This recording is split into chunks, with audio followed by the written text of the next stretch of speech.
भेड़ बकरी का जो समूह होता है वो जब चलता है तो सबसे आगे जो भेड़ बकरी चलते हैं, बस वो जिस दिशा में जाते हैं उसी दिशा में उसके पीछे के सारे भेड़ बकरी चले जाते हैं। जो वो चलते चलते खाई के अंदर गिर जाए तो उसके पीछे पीछे जितनी भी भीड़ लगी थी भेड़ बकरियों की, वो सारी खाई में गिर जाती है, अपने अस्तित्व को मिटा देते हैं। इसीलिए कहा जाता है कि भीड़ सिर्फ आपको गलत राह दिखाने के लिए बनी जाती है। वो आपको कभी भी सही दिशा दिखा ही नहीं सकती।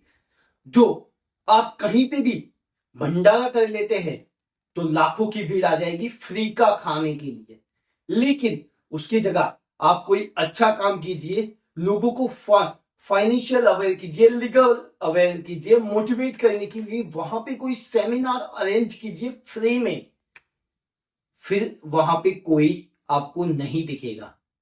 वहां पे इतनी भीड़ आपके पास नहीं आएगी, जबकि जो खाना आपने लोगों के लिए अरेंज किया था वो सिर्फ 50 से 60 रुपीज पर प्लेट होगा। यानी कि एक इंसान की वैल्यू उस समय आपने 50 से 60 रुपए की रखी होगी, लेकिन उसकी जगह जो कोई पर्सन अपने फाइनेंशियल प्लानिंग के लिए किसी एक्सपर्ट के पास जाते हैं तो उससे कम से कम 5 से 10 हजार रुपए वो एक्सपर्ट चार्ज करेगा उसे सही दिशा दिखाने के लिए।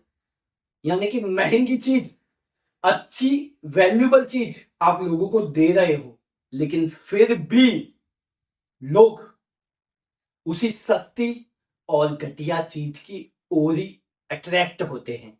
यानी कि उन्हें 60 रुपए का खाने के लिए घंटों घंटों लाइन लगाकर खड़े रहना है, लेकिन अपनी जिंदगी में कुछ बदलाव करने के लिए अपने माता पिता जिस गरीबी से, जिस मिडिल क्लास से, जिस सेक्रीफाइस कर कर जिस हिसाब से उन्होंने जिंदगी जिए, उन्हें वहां से बाहर निकालकर एक अच्छे पदवी पर बिठा कर जिंदगी जीने की एक कोशिश उन्हें नहीं करनी है।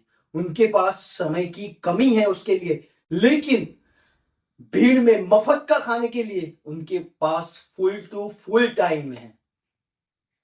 तो दोस्तों, भीड़ से जब आप अलग होगे तभी कुछ कर पाओगे। भीड़ अक्सर गलत दिशा में ले जाती है आपको। भीड़ की कोई वैल्यू नहीं होती, उसे पल भर में मिटाया जा सकता है। जो आपके पास पैसा है ना, तो ये समाज भी आपका है, ये कानून भी आपका है, और ये संबंधी जो आपके रिलेटिव होते हैं जिसे आप अपना कहते हो वो भी आपके अपने हो जाएंगे।